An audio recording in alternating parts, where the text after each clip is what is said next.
इस वीडियो को देखने के बाद आप समझ पाएंगे कि आलस क्या है, ये कैसे पैदा होता है और इसे कैसे खत्म किया जा सकता है। और दोस्तों, इस वीडियो को देखने से पहले हमारे चैनल को लाइक एवं सब्सक्राइब जरूर करें।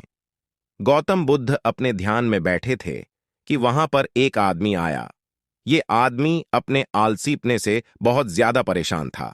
आलसी आदमी गौतम बुद्ध से बोला, महात्मा जी, मेरी मदद कीजिए। मैं अपने आलस्य से बहुत ज्यादा परेशान हूं। आप ही कोई उपाय बताइए जिससे मैं आलसीपन से छुटकारा पा सकूं। गौतम बुद्ध ने उस व्यक्ति से कहा, पहले मुझे यह बताओ कि तुम्हें क्यों लगता है कि तुम आलसी हो। आलसी आदमी बोला, सिर्फ मुझे नहीं, मेरे परिवार वालों को और मेरे आसपास के सभी लोगों को ऐसा लगता है कि मैं आलसी हूं। गौतम बुद्ध ने फिर उससे पूछा, क्या तुम जानते हो आलस्य होता क्या है? आलसी व्यक्ति बोला, नहीं, मैं नहीं जानता, किंतु मैं इतना जरूर जानता हूं कि आलस्य बहुत बुरी चीज है। इसकी वजह से मुझे बहुत नुकसान हुआ है जीवन में। गौतम बुद्ध बोले, जिस परेशानी से तुम छुटकारा पाना चाहते हो, पहले उसके बारे में पूरी जानकारी ले लोगे तो उससे छुटकारा पाना आसान हो जाएगा। आलसी व्यक्ति बोला, भगवान, इतनी बुद्धि तो मुझ में नहीं है। आप ही मुझे इस समस्या के बारे में जानकारी दीजिए। गौतम बुद्ध बोले, आलस्य एक मानसिक अवस्था है, एक विचार है जिसे जाने अनजाने में हम खुद ही जन्म देते हैं। आलस्य दो मूलभूत कारणों की वजह से ही जन्म लेता है। एक है शारीरिक और दूसरा मानसिक। शारीरिक कारणों में पहला कारण है गलत तरह का भोजन।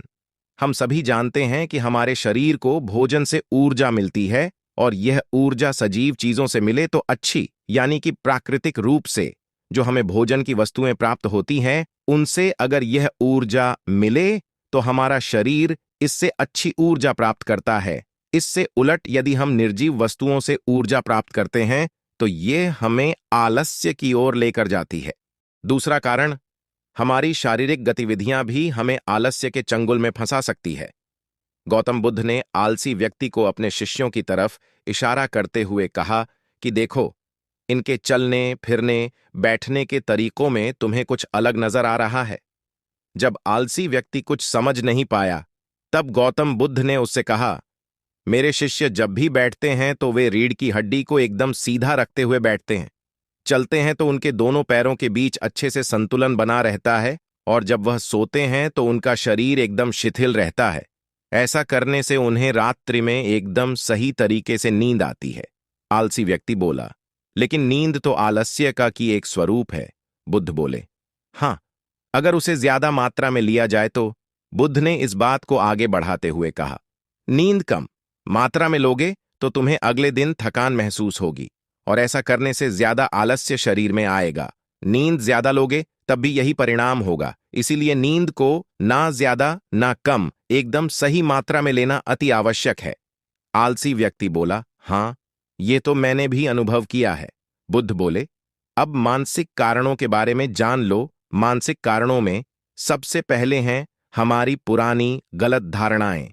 अक्सर ऐसा होता है कि हम पहले जिन कामों में असफल हो चुके हैं, हमारे अंदर ऐसी भावनाएं बन जाती हैं कि हम उस काम में हमेशा असफल होते रहेंगे, जिस वजह से हमें उस काम को करने में आलस आता है। ऐसी धारणाओं से छुटकारा पाने का एकमात्र उपाय यह है कि हमें अपने मन को यह समझाना चाहिए कि पिछली बार हम जब उस काम में असफल हुए थे तो हम उसके बारे में जितना जानते थे, अब हम उस काम के बारे में उससे ज्यादा जानते हैं, क्योंकि असफल होने के बाद हम उससे काफी कुछ सीखे भी हैं। बुद्ध बोले, दूसरा कारण है आलसी और कामचोर लोगों की संगत। कई बार ऐसा होता है कि हम आलसी नहीं होते, मगर जिनके साथ हम रहते हैं हम उन जैसे बनने लगते हैं। इससे छुटकारा पाने का उपाय बहुत सरल है। कामचोर और आलसी व्यक्तियों से दूर रहो। ऐसे व्यक्तियों की संगत में रहो जो अपने काम को बड़ी लगन से करते हैं और तुम्हें कुछ सिखा पाए। गौतम बुद्ध ने तीसरा कारण बताते हुए कहा, यह कारण आलस्य के लिए सबसे बड़ा कारण है, काम को कल पर टालते रहना। यह कारण इतना शक्तिशाली है कि किसी भी व्यक्ति को बर्बाद कर सकता है। इससे बचने का सबसे आसान उपाय यह है कि जो काम जितनी जल्दी संभव हो उतनी जल्दी कर दिया जाए। गौतम बुद्ध ने आलसी व्यक्ति से एक सवाल पूछा, मान लो तुम किसी रेगिस्तान में फंस गए हो और तुम्हें प्यास लगी है, तो तुम क्या करोगे? आलसी व्यक्ति बोला, मैं जल्दी ही रेगिस्तान के आसपास कोई गांव की तलाश करूंगा या ऐसी जगह की तलाश करूंगा जहां पर मुझे पानी मिल सके। गौतम बुद्ध बोले, अगर तुम्हें काफी देर ढूंढने पर भी पानी ना मिले तब तुम क्या करोगे? आलसी व्यक्ति बोला, मैं तब भी अपनी तलाश जारी रखूंगा, क्योंकि ऐसी परिस्थिति में मेरे पास कोई और दूसरा विकल्प तो होगा ही नहीं। गौतम बुद्ध बोले, बिल्कुल सही। और यही है मानसिक स्तर पर आलस्य का चौथा कारण। किसी भी निश्चित लक्ष्य का ना होना यह भी आलस की ओर लेकर जाता है। अब सुनो, पांचवें कारण के बारे में गौतम बुद्ध बोले, सोचो कि तुम्हारे पास काफी सारे सोने के दागिने हैं जो तुम्हें एक जगह से दूसरी जगह लेकर जाना है। तुम चलते चलते थक जाते हो और किसी पेड़ के नीचे बैठ जाते हो, और तभी तुम्हें दूर से तुम्हारी तरफ दौड़कर आ रहे डाकू दिखाई देते हैं। तो क्या तब भी तुम आलस करके वहीं बैठे रहोगे, या ऐसी परिस्थिति में तुम वहां से उठकर दौड़ने लगोगे? आलसी व्यक्ति बोला, जी मुझे वहां से दौड़ना ही पड़ेगा, नहीं तो मेरी जान और सोने के दागिने दोनों खतरे में पड़ जाएंगे। बुद्ध बोले, यानी कि तुम्हारे पास एक ठोस वजह होगी दौड़ने के लिए। यही है आलस्य का पांचवा कारण, किसी भी काम के लिए ठोस वजह का ना होना।